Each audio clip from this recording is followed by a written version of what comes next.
Hey, you're listening to SUP Doc, a podcast about documentary films. Yeah, and I'm Paco Romain. And I'm George Chen. And in this episode, we caught up with friend, comedian, producer Jaime DeWolf to talk about Going Clear. Yeah, Jaime is the great-grandson of L Ron Hubbard, and there is no better guest in the Bay Area we could get, short of getting Miscavige.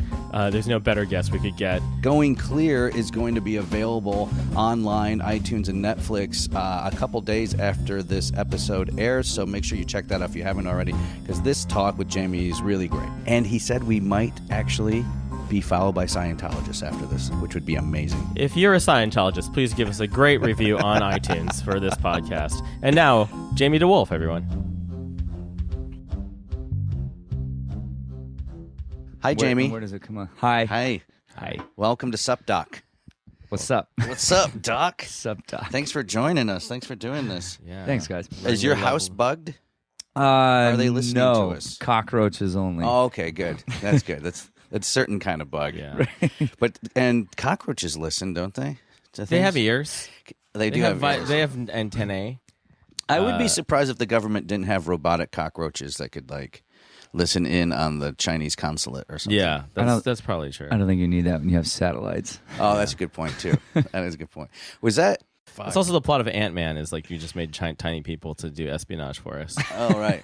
Roachman was not have been. It was a different movie. It was called Roachman. It would be. Also, my favorite thing about Ant-Man is that is the most popular movie about how you can make 3 people share an apartment in San Francisco. You just shrink one of them down, and then you have a palace. Yeah.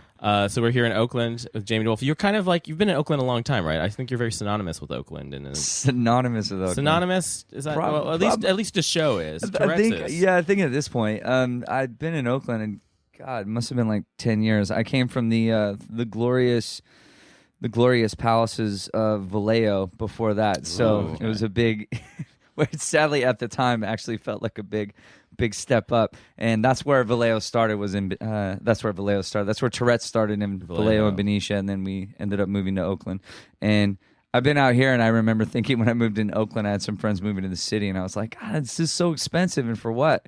Mm-hmm. And that's the irony of as everyone is flocking and migrating to Oakland. Yeah. They're all like, I don't know, how scary is it? I'm like, fuck you, I've been living here 10 years, you know what I mean? Yeah. I'm all right, come on out. The reason we had you on is you've obviously seen Going Clear. Yes. And yes. Do you want to explain your What connection? I always love is when people be like, have you seen it? I'm like, yes, I've seen it. Yeah. You're probably familiar with, I didn't realize there was a book first, and then they basically made the movie. What's hilarious, and this is actually sort of a strange, haunting fact, is that I somehow missed an email from Lawrence Wright. I was literally, and only realized that only in the last... I think it was maybe in the last 6 months. So you should have been in this thing. I was looking for some other shit, and and then this email popped up from Lawrence Wright, and he was like, "Hey, I'm working on this book."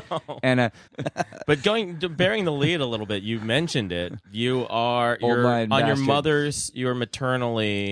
your maternal grandfather is L Ron Jr. Yeah, if you could explain that lineage again. You're doing it pre-recording, but I'd love to have the listeners so L Ron Hubbard is my great-grandfather on my mother's side, and then L Ron Hubbard Jr. was my grandfather, his first child, and then my grandfather's first child was my mom, and then I was the first child of all the cousins and the whatnot.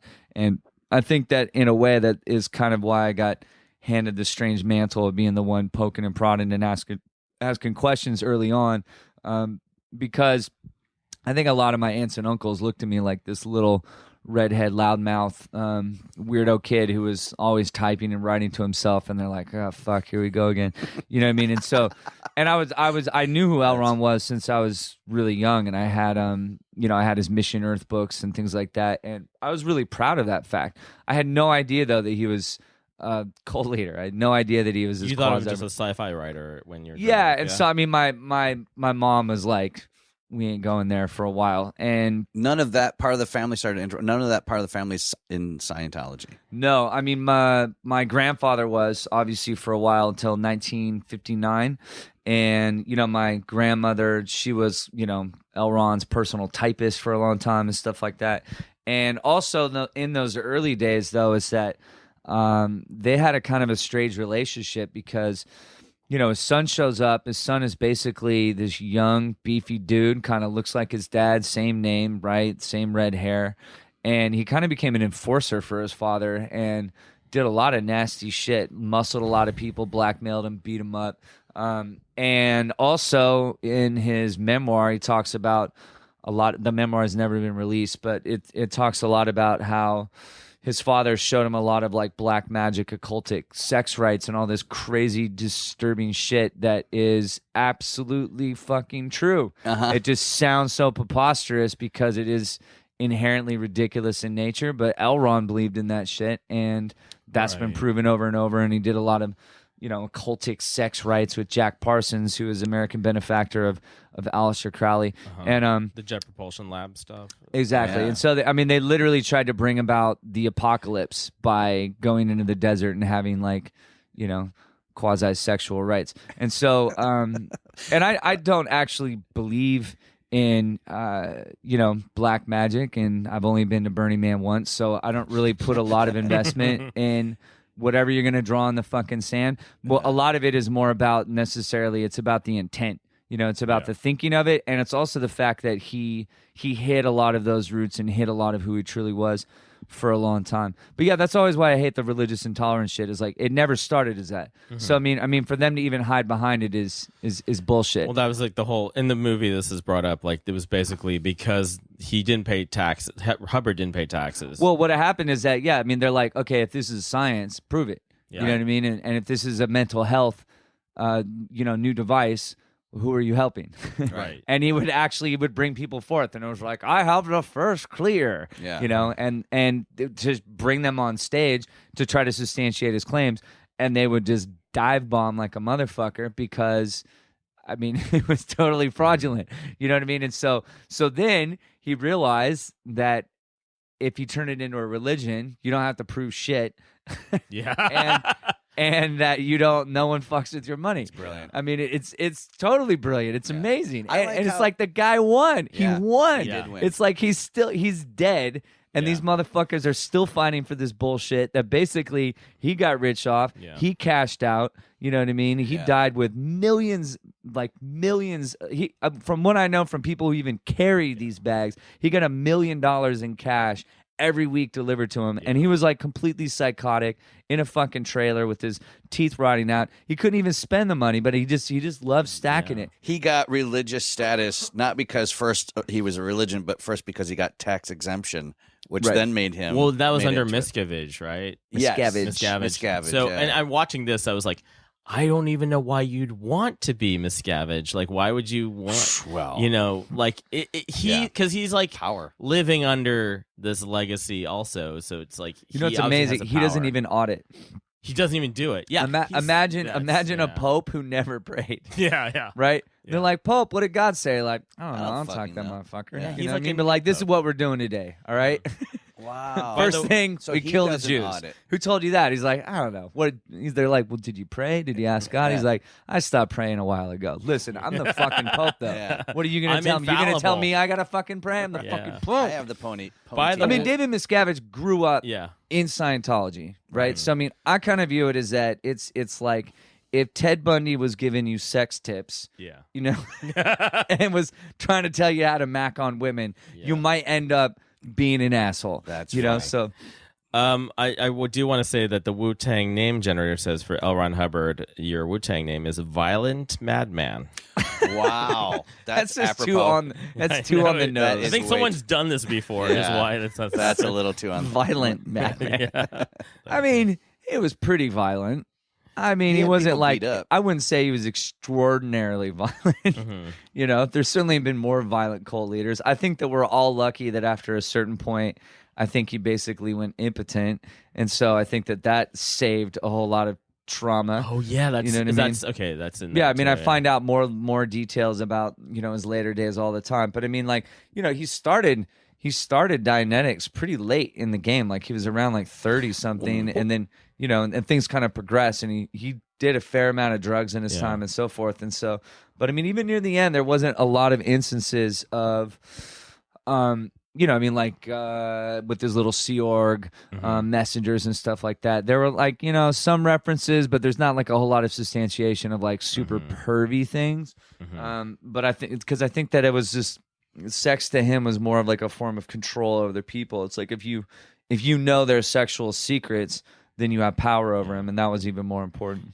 And you mentioned this, that your grandfather is not mentioned much, referenced at all in the documentary? No, he's not mentioned at all. Not mentioned at all. No, and he actually was pretty pivotal, especially near the end, because he almost completely fucked Scientology out of everything, because he tried to dig him out of hiding, and he said, my dad is either dead or totally insane, and you guys are basically taking his money, so I want his money. Right, as an heir. And they and I just talked to someone recently that was part of this inner circle that just completely lost their shit, because they were like, because L Ron wasn't dead, but they weren't supposed to really know where he was because everybody was looking for him, but he was completely batshit insane. So they had a serious problem because they had to keep him out of court while somehow still maneuvering away so that they don't, you know, have to give anything away. Right. Was there a will? Was there any sort of... There was a will. I actually met some of the people that literally personally helped fuck my entire family out of it. Oh, wow.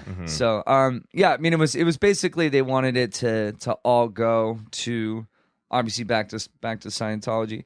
But I mean, at that point, he was completely like bonkers. I mean, he was completely batshit at that point.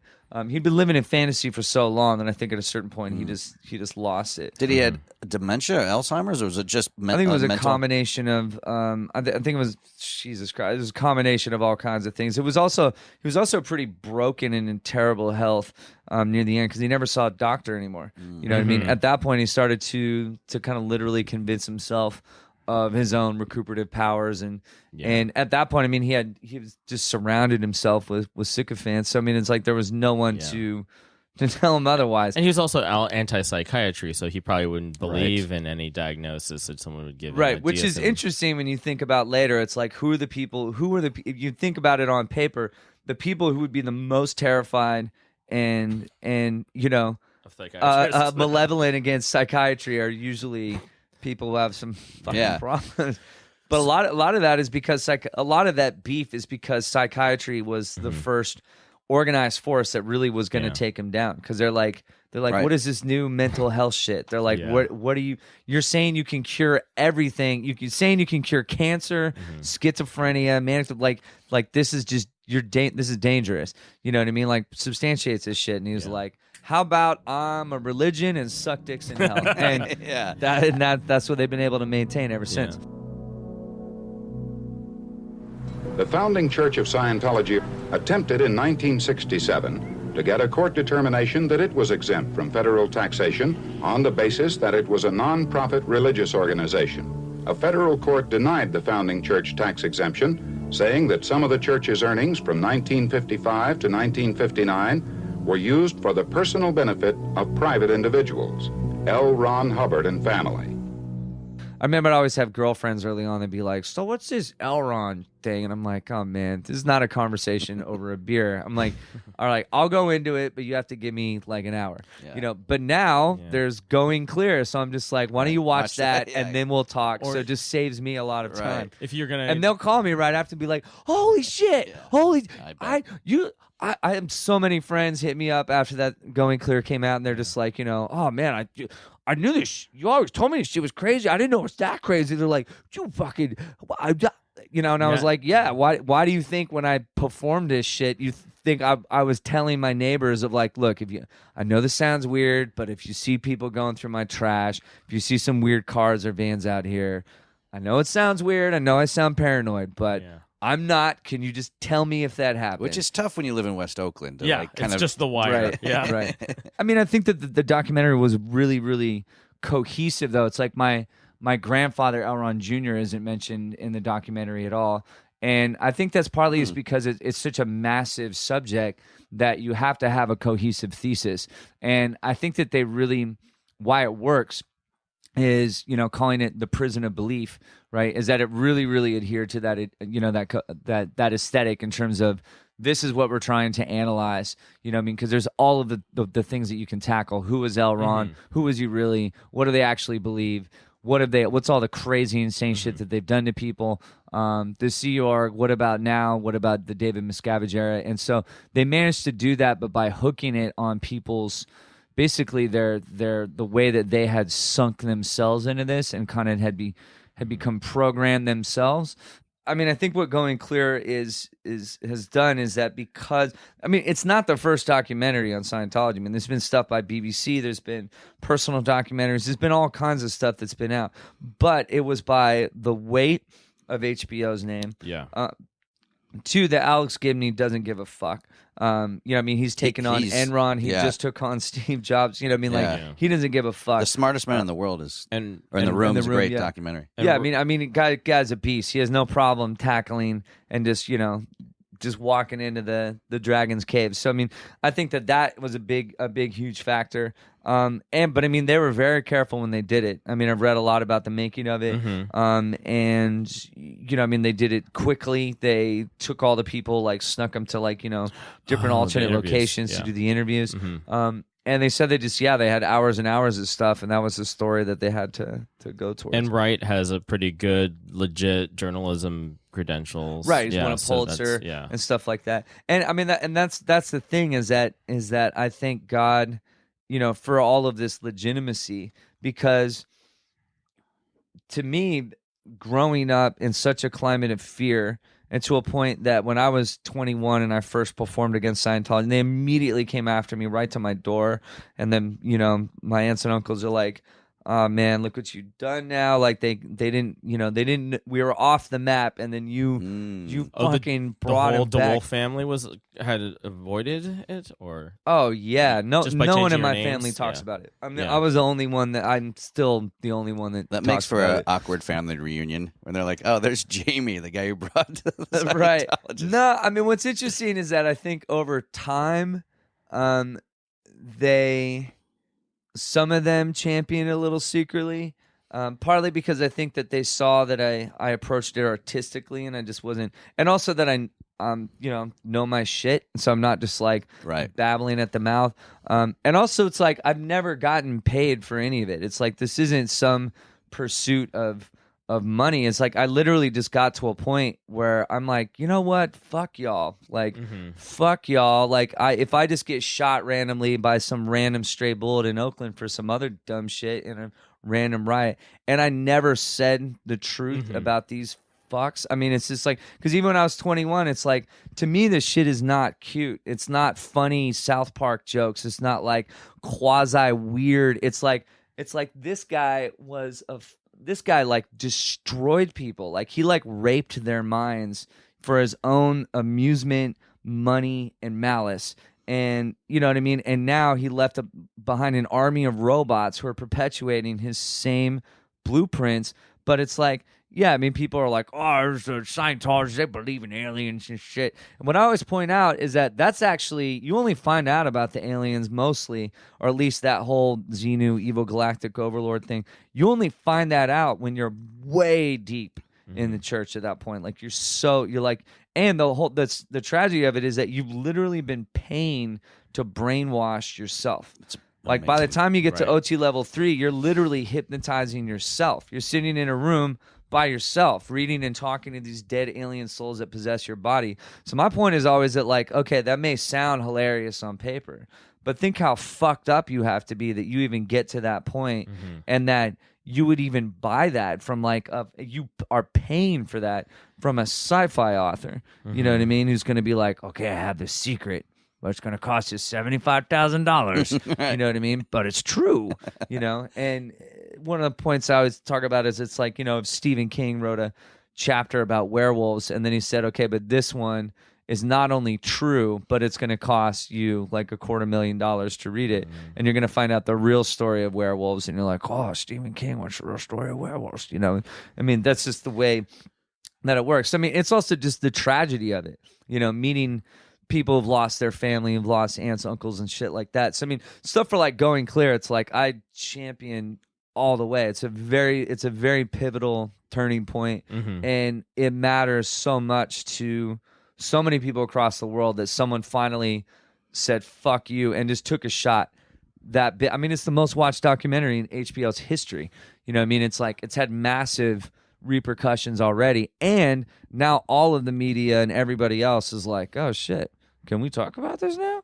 Right, You know? because that was the thing. They've so successfully for so long Right. would come after anyone critical, like who's not even specifically. It's the hardest for people that are ex-members, I'm sure, because they have all the files on them, Right. but also Yeah, they the own thing of your excluding- confessions. Yeah, and they exclude you from your family and all that. So the people, and almost everyone interviewed in here is an ex-member, right? So Right. that's like, you know, for them, yeah, they were obviously being monitored the whole time, as was shown with the footage of the Squirrel Yeah, Busters. and some of them, like Marty Rathburn and Mike Rinder Marty, in there, I mean, even some ex-members have serious beef with them. They champion that they came out and that they're speaking out. But those guys did some nasty dirt on motherfuckers. Like I've heard claims that they like, you know, someone's like straight out, like they know where the bodies are buried Right. type shit. Like, Yeah. I mean, these guys, it's like, they're like mafia dudes they're like Henry Hill coming out of the mob. You know what I mean? It Right. doesn't make them saints. I know that they're trying to at least, you know, be honest and Right. apologize for a lot of the shit they've done. But man, they did some nasty shit on people. Because I mean, those are the dudes who were out to destroy you. Yeah. I mean, they were heads of that. I mean, Yeah. that was like literally It's like KGB guys, basically. exactly. Yeah. It's like if someone comes out of the CIA and they're like, you I'm know, sorry I killed so many people. well, they're like, I did it for country. Yeah. You know what I Yeah. mean? That's how they view it. I mean, I'm a big World War II espionage fan. I nice. love reading that shit. Actually, I mean, so much of World War II was about the spycraft of it, the Enigma machine. Yeah. And then, but what you learn is the more you read about Nazis, is like, you know, the banality of it all. Yeah. You know what I mean? It's the mechanization of evil, and also it has the same sort of cult-like mentality. Is that like, you know, you hammer in that there's us and then there's them. You know what I mean? And that we're the chosen people. They're fucking not, and and they're not even people. You know what I mean? And they're in the way of us and our salvation, Yeah. so they need to be fucking destroyed. And when you make it that logical to someone, they're like, okay, I get it. Well, that's like the thing about the whole snitching culture within Scientology. The like cutting anyone out of your family, calling them some suppressive, Horrible. It's and evil. it's just like parents, children informing on parents, all of that stuff. That's the thing. It's if you want to point brilliantly out what engineered, you yeah, know? It's how- brilliantly yeah. engineered. I mean, and L Ron learned from the Nazi Party also. I mean, he specifically modeled the Sea Org off Hitler Youth. You know what I mean? Like you find that a lot of these guys, like even Jim Jones, for instance, he was obsessed with Hitler also. I mean, it's like that they understand sometimes at a very young age, they understand that sort of power is attracted to them. And they want to understand how that works, and a lot of it is the supremacy of will. I mean, it's just most people are not trying to rule the world. Most people are just trying to get a blowjob and a steak, you know, Amen. have some kids and go for a run in the park. Like, they're not out to like, God, how can I figure out how to make people fucking succumb to me? You know what I mean? And that's what a lot of these paths that Yeah. they've been on. You know? I know this is And Hitler was a shitty painter, and L Ron was not that great of a sci-fi writer. You know what I mean? So Right. that's what happens when you fail at art. I mean, talking about Hitler, Germany, World War II, there's definitely a comparison or a parallel to be made with the Scientology, at least the the rank convention. and file. Yeah, Yeah, the rank and file stuff and the cult of personality, but also their pomp and circumstance of their like convention stuff. Oh, yeah. where it looked like the columns and it looked like what's his name, Reinstall. Who was, Yeah. Triumph of the Will. Yeah, Triumph. It looks Riefenstahl, yeah. Yeah, it looks so like Triumph of the Willish when you watch that shit. Well, my favorite thing is that video from the '90s where they're all singing that song. Tra la la la la, yeah, we yeah. will win. Whatever. That's how I ended the Holy Shit show with the big cast sing along of that. so yeah, horrible. that song. And then everyone's what was it? face when they're staring at the camera. We stand And strong. Yeah, we stand strong. Yeah. Knowing the truth will set us free, take us from clear to eternity, to a future we thought would never be. We stand tall. Hey, Lolly, we stand tall. Oh, yes. Everybody, hey, Lolly.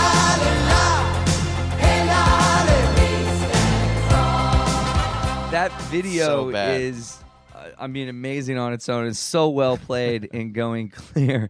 But, I mean, because also just like, oh man, good old 80s Infomercial. cheesy like Yeah. synthesizer power rock is So always bad. cheeseball. And everyone's eye line is about a foot above the camera in all those 80s videos. They're always kind of looking like Right. big, bright-eyed, like a foot above As the it just, camera. the camera Just tracks sweet- by and Yeah, they all but- have their cardigans on and are fucking Yeah. rocking it out. What an exhausting day it looks like. What a shoot. Oh, it does look like They like what if it was like I'm just a bongo player for this video. I'm not really a Scientologist. They hired me to be in the Yeah. bongos. Well, in a way, though, too, even that video is kind of like them at their peak. Like, I mean, I hope and pray that I am living in their end days. You know what I mean? Mhm, That if mhm. I literally see their collapse, that's the thing, though, is that nobody knows at this point actually what's going to happen.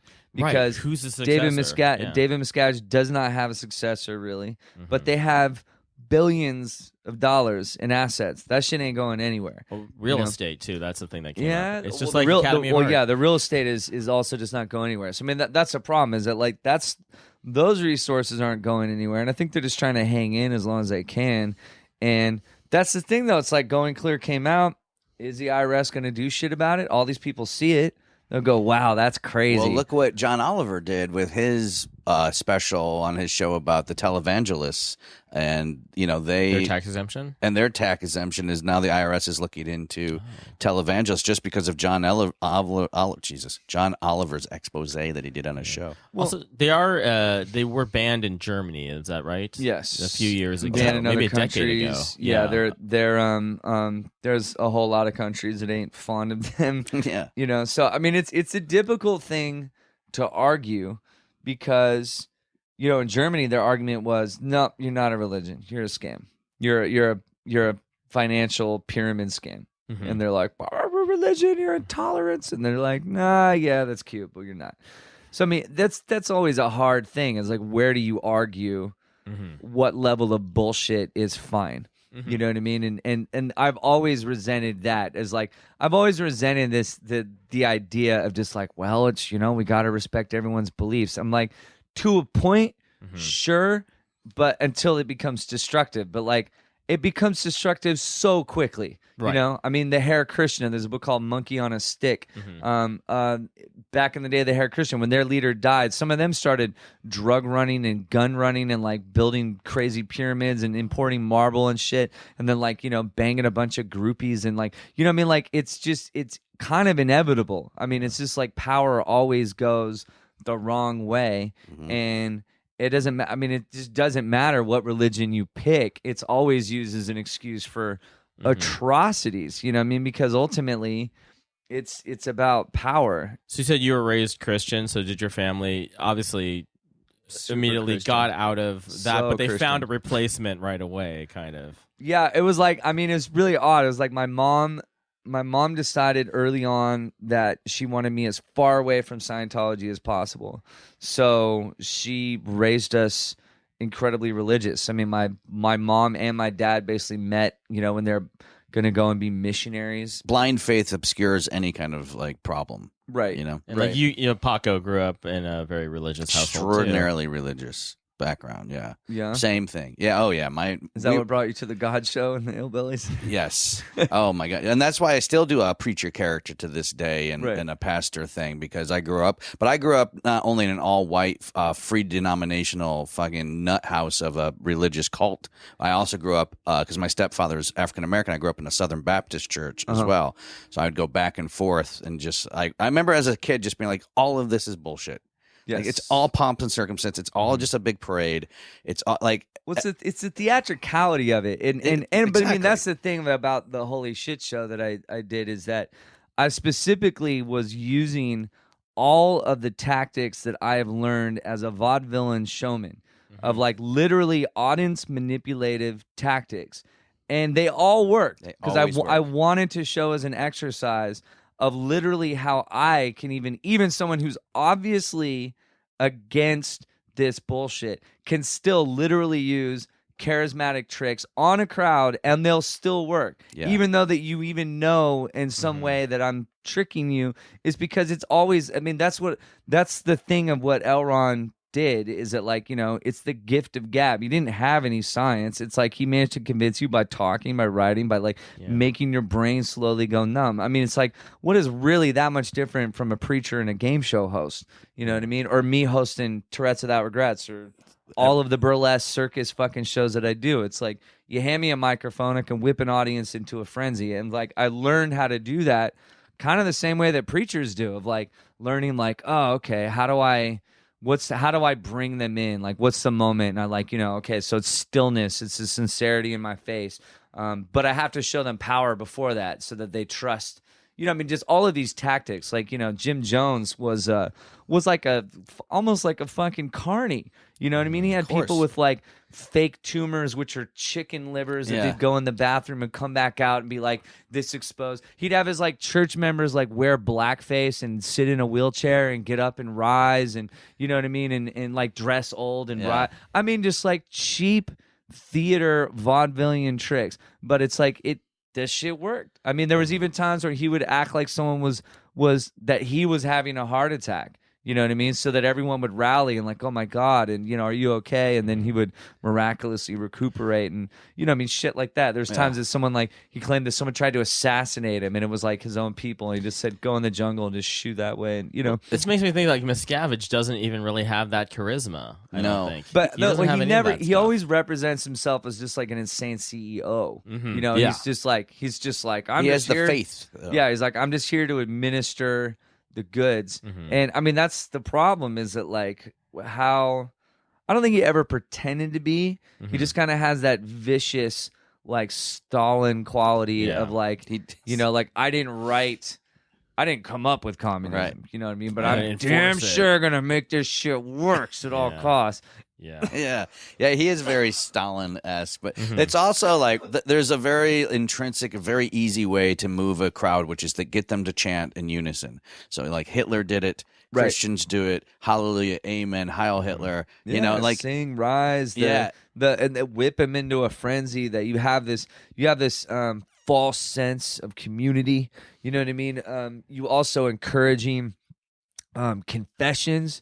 You know, everyone in here, that we're all together in this, and all of these tactics are like one of the reasons why I think I always wanted to understand L Ron implicitly is I wanted to really get who he was actually past cult leader.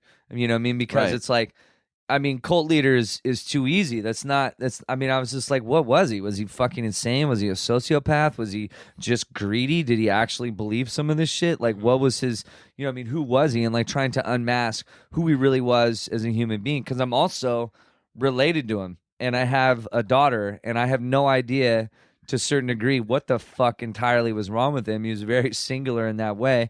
But me and my brother are both pretty wild, hyper redhead maniacs, and for most of my life I had no idea what I was or what my kind of genetic real makeup was. And so, but it's also, that's one side, and then the other side is just dismantling the mechanics of audience manipulation and con men in general. Because what most people don't get about con men, and what I think is so key about Going Clear, is that a con doesn't work unless it's something that you already want. Right. You know what I mean? That it's like, if I just come up and I lie to you, you know what I mean? It's like, that's one thing.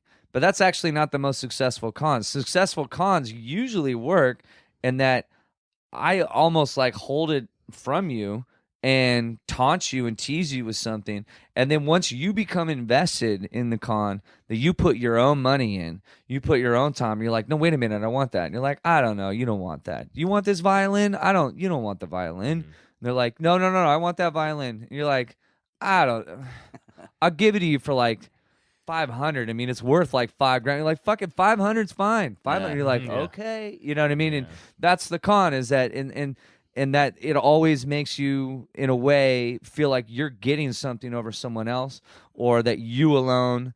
But I mean, you have to believe it in a way first. And, you know, it's like that line in Glenn Glurrig and Ross, where it's like, you know, it's like no one wants to buy unless they come on the lot. You know what I mean?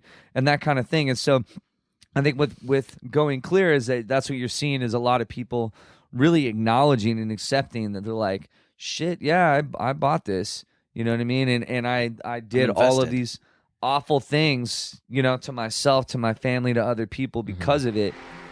These are the times now, people. Okay? These are the times we will all remember.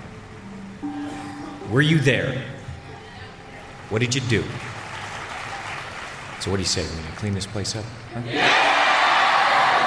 Okay. Because we're counting on you. Okay? All right? To LRH.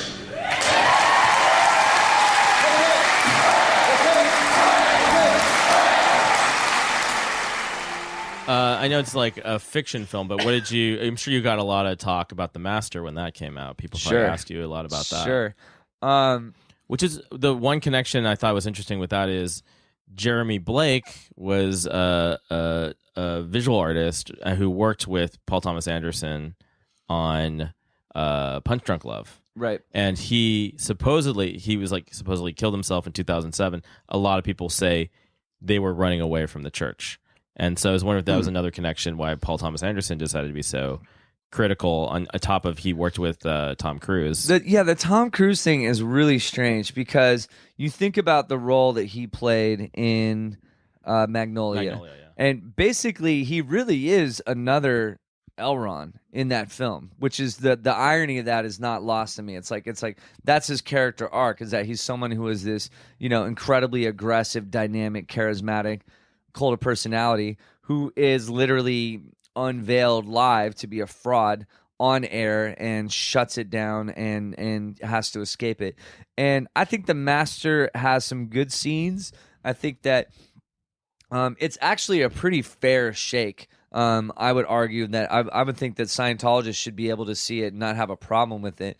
I think that I had two ways of feeling about it. Is that one, as a filmmaker, I thought the ending of it was just kind of like blasé and like, eh. Yeah. I was like, oh, no spoilers, but he ends up passed out drunk on a beach. Like, who gives a fuck? You know what I mean? And it wasn't like I wanted, people thought that it was because I wanted some sort of rallying, like, condom to, like sharp, incisive point on Scientology, and actually that wasn't it. It's like I'm also a filmmaker and an artist, so to me I was just like, well, what is your point on here? The things are just sort of empty and hollow, and he goes back to this cycle.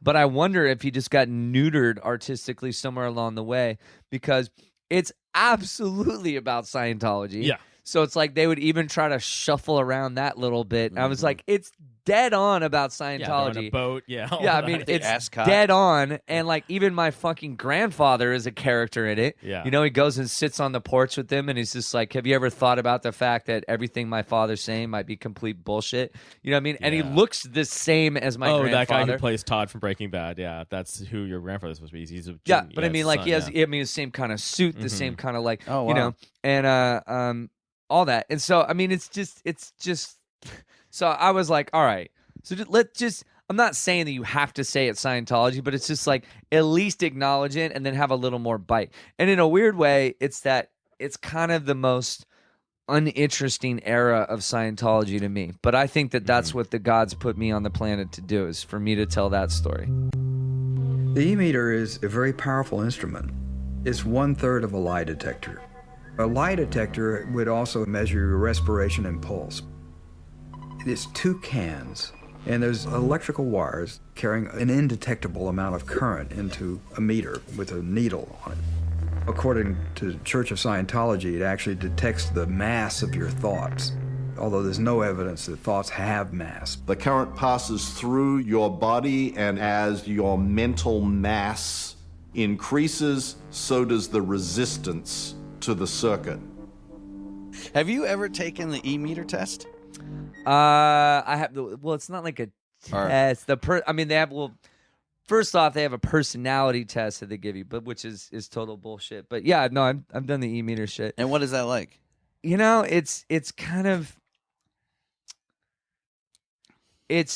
So it runs a small electrical jolt through your body, very small though. I would say probably even imperceptible, but I mean, I do think it's possible that it's doing something. It's basically a polygraph, almost like a minuscule polygraph device. Like, it is reading electrical output from your body. Yeah, and electrical output and stuff like that, but it's more of what they're saying to you, that's where the hypnosis comes into it. So L. Ron was a hypnotist early in his days of sci-fi. Oh. He was actually notorious for doing that at sci-fi readings. He would hypnotize a member of the audience. This happened, and they completely hid this along with the other black magic-y ritual shit. They hid that shit later because they knew how dangerous that would sound. But I really argue, ex-Scientologists might argue a kind of different way, but it's clearly basically a hypnotic state that they're getting you in. And they ask you a lot of questions that are very neutral. They ask you a lot of questions that are repetitious, that are very simple, and they just kind of like are fast and like kind of break you down of it. And one thing I've always thought that was interesting about the way that they look at the theology of it is that, you talk about an e-meter, and so it's like anytime that you have a spike, you know what I mean? Like I say, okay, tell me about the last time you had ice cream, and you're like, it was delicious. And I was like, tell me about that one time that you were molested by your father, right? Well, I'm probably going to have a reaction, right? Ideally. Yeah. So the idea is that you discuss it so many times that then you no longer have a reaction to it, right? Which is where they call ultimately, I'm simplifying things, but that ultimately that's where you get to a state of clear, right? Is that you're not reacting to these things anymore. Well, one thing you could argue, Scientologists would argue that you are becoming free of those traumatic memories. Another thing you could argue is that you're actually becoming blank, and that you're becoming numb. You know what I mean? So there's kind of the two ways that you go through it. And then as you go more deeply, and that's pretty much where Dianetics kind of started and stopped, was a lot of just like hypnotic kind of trance talking, like therapy, really, which is why he hated psychiatry so much, because he felt like he was like, shit, Sigmund Freud can do this, I can replace this shit. And then when the e-meter and stuff like that was heavily introduced, is that then the idea, and they reflect this in the Master also, is that then they started having people having past life regressions. They're like, go further and then go further and then go further. And so what happens though is that you kind of start, well, I would argue, unless this entire interview is a waste of everyone's time and Scientology is actually correct, and that L. Ron either way, this is probably a waste of your motherfucking time. on something, and he was one of the greatest men in the century. Mankind's greatest friend. That's my favorite. I love that audacity of that. It's like mankind's greatest friend. It's kind of like just a supreme dog. I was like, motherfucker, your son didn't even like you. You know what I mean? Right. Like, come on. Like, your first two wives fucking hated you and thought you were psychotic. Was that Sarah? Was that? Like... There's two. There's Polly and Sarah. So, but anyways, but let's say that he's not right. What happens is that you're actually being encouraged to make up fictitious bullshit in trance-like states that are then written down as fact. And you're pushed back even further to a point that those fictitious past lives have traumatic events on them also. So, and that's also when you get to, like, when you get to Xenu or whatever, the OT3, is that like you've already been going through all of these crazy wackadoo alien lives for yourself forever. You know what I mean? And so it's really not that preposterous when you get to the Xenu thing. What's more disturbing about the Xenu thing that people always miss is that up until you get to OT3, you believe that you are one soul that has been really just traveling from body to body for billions. Is that the Thetan? Yeah, Thetan. They've been battling for like billions of years, basically. And it's only when you get to OT3 that you actually discover that you are possessed by the dead souls of other alien life forms. And so what happens, and what's so fucked up about it, and why I always point out that like the South Park shit is amazing, because they took such an atom bomb and just dropped it and just like did it dead on, barefaced, of like, this is what they actually believe on screen. I remember I first saw it and I was like, holy shit, they went there, because that was like sacred text. Like, you would get that in a briefcase handcuffed to your wrist, could only open in a room under security, under lock and key. This was like really top secret shit. But the problem is that the people find out that they're possessed by these souls, and a lot of people crack because they all of a sudden they feel like they're literally possessed by basically demons in a Aliens, way, yeah. like dead. And so you have to sit in these rooms and go in these trance-like states and talk to these alien souls and basically tell them to release from your body. And that's always what I point out is that, like, you know, the shit when I was 21 and whatever, and I was performing against him, whatever. Some of it, absolutely, I was just like, this is so insane. It was like almost just kind of funny, you know. But then I went to Clearwater right after that. You did. And You went to Clearwater. Yeah. I've been to Clearwater twice. Uh-huh. And I think what's even more sad though is that, like, yeah, some people like go psychotic at that point because they really believe this shit, and then they're like, oh my god, I'm possessed by all these fucking demons and you know, these alien souls, and I got to get them out of me, and like, you know. And what's interesting is there's rumblings now because they've only gone up to OT level 8, which is the top, and then L Ron died to go and continue his research, as they said. But there's rumors now that they may even add like an OT level, like go to OT 9 or 10. Because the problem is it's finite. They have like only so much secrets, you know, to sell, and these It's like taking classes at Second City. Right. There's only so many classes. Is that what it's like? You know what's terrifying is when I went to Clearwater that they have this little bus pull up, and it's all these little Sea Org kids who trot out, and they're all wearing like full Navy regalia, like the blazers and the little embroidered, like, you know, the little gold ropes and shit. And I was like, there was something that was more disturbing about that to me than anything else. And they all looked happy and content and on their way to school, just like kids would be, but they were real quiet, and they marched pretty much, you know, not like Nazi goose stepping, but I mean, like, they were pretty efficient. And I was like, oh fuck. I was like, this is little crazy. kids born into it. Yeah, that's all they know. Yeah. And there's a lot. All they know is that L Ron was one of the greatest men that ever lived, and that, you know, he gave us such a gift. Right. And, you know, he sacrificed for us. And There's going to be a lot of listeners who don't know what Clearwater is. Like, Clearwater is Clearwater, Florida. Clearwater is unique and significant to Scientology, and particularly because when L Ron was on a ship for like 10 years and just escaping everybody, when he decided to land, they looked at a lot of different cities that would look good for basically them to make like a land base. And so they moved in, and they just threw millions of dollars around, like bought this hotel paid for it like $10 million in cash under a false name. Then bought another piece of property for like $12 million, paid for it in cash under a false name, and just moved the fuck in. And all these like weird, crazy, like Navy people walking around talking in this strange, like alien Wu-Tang slang that L Ron's always dropping with every new mixtape. And the mayor's like, who the fuck are these people? And they go digging, and reporters are digging, and they finally learn that they're Scientologists.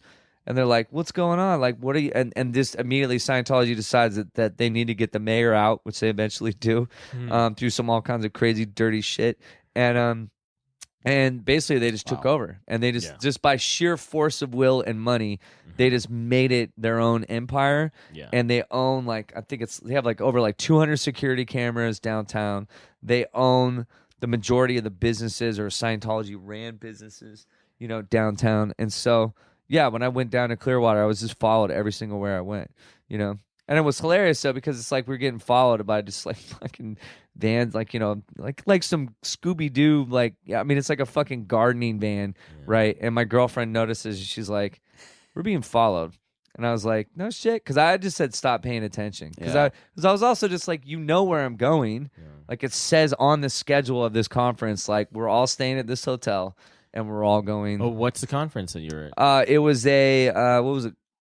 Well, I'm trying to forget the. Because you can't have a critical conference in Clearwater. That we did. You did. That do is it. exactly wow. what we did. In the heart of the. It's like having a in a the thing heart in of it. Salt Lake City. It's like having in the heart of it. Yeah. Yeah, and I mean there was you know, I mean there were photographers hiding in bushes. There was weird, crazy shit, and that's the thing though. Also, is that because of going clear, because of the people speaking out and the information being available on the internet because of this podcast.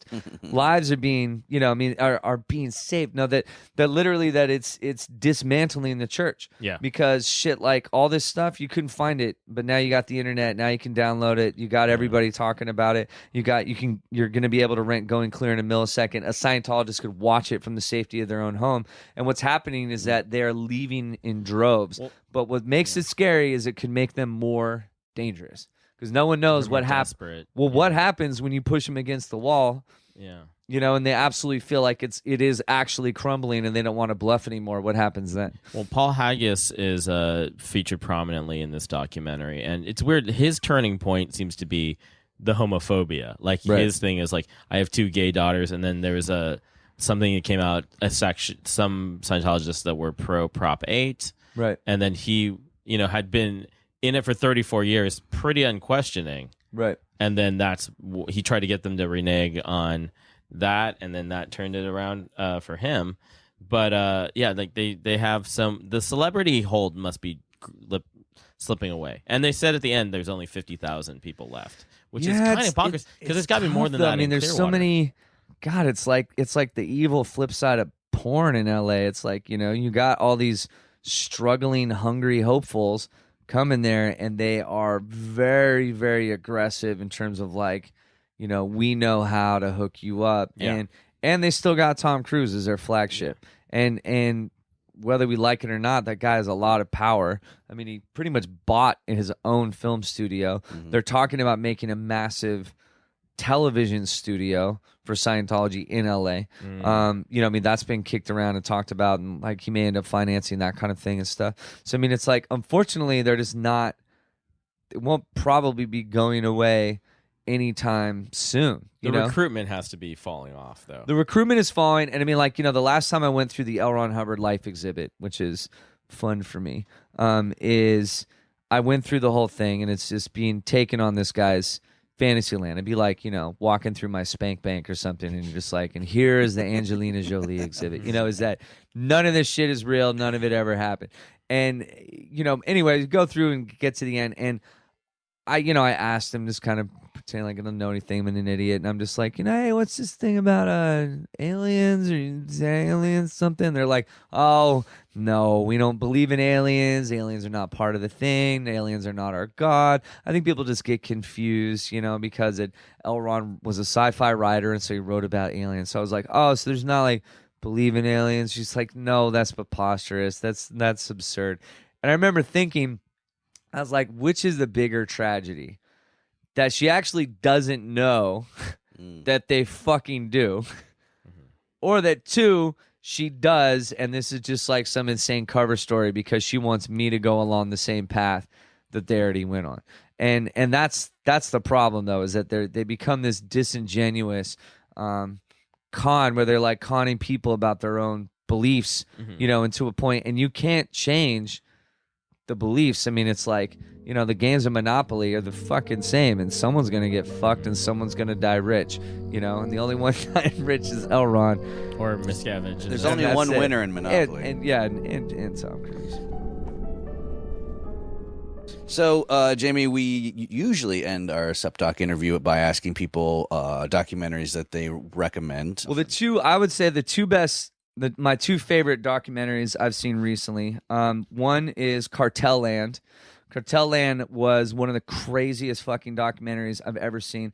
Partly because, I mean, the opening scene is guys cooking meth in the middle of the forest, and it has the guy who directed this film is absolutely batshit crazy out of his mind. I mean, he's like jumping in a car where he's riding with guys that have guns out of their windows, and they're just getting in gunfights in the middle of the street. Jesus. And he's like dropping on the ground. You see him like fighting to get focus while they're just like shooting everywhere. I mean, it's just guerrilla filmmaking at its finest. But what's even more amazing about it is the moral duplicity of the entire film, is that there is no good guy or bad guy, that it's literally human shades in every which way, and that it shows us how complex these issues are. Yeah, so I would say Cartel Land, The Imposter, Hearts of Darkness. It's about the making of Apocalypse Now, which ended up being an incredible film, but was the hottest shit show on the planet and literally almost killed Francis Ford Coppola. And I mean, he had almost killed Martin Sheen at a heart attack on camera, and like smashes his fist into shards, and then has a heart attack, and it's basically in the movie. It's in the movie. Yeah. And Marlon Brando just sitting there. Shows up 300 pounds overweight. Right. And rewrites his lines every day while they're sitting there in the jungle. Yeah. In the middle of basically a war zone. He also made them write his lines on billboards because he couldn't see because he had really bad sight. So instead of, he didn't want to memorize his lines at a certain point. So they had to write them on like a billboard size like. Right. Around it so that he could not be doing lines from memory and freestyling them while reading them off fucking billboards 20 feet high. Also, extra through the gift shop. Oh yeah. Probably just because I'm just like, that to me is almost like the imposter. It's like the audacity of that being true, but also making you really question what's true. That's what I loved about Exit from the Gift Shop. Is I was just like, through the gift shop is just like, I'm like, what if this is artifice and who is conning who in this? And that whole sort of elliptical knowledge of it, and that sort of just that cycle, and really questioning who is the voyeur and who is the exhibitionist. Like, what, and are you being conned yourself by being part of this, and it's making you part of the process. Absolutely. Well, Jaime, thank you so much. Thank you guys so much. Yeah, I wanted to do one quick thing. Is the Wu-Tang name for David Miscavige is Midnight Mercenary. I like. What's mine? And the Wu-Tang name generator for Jaime DeWolf is Mad Ambassador. I win. All of these are perfect. Thank you, James. Thanks a lot, Jaime. Thank you.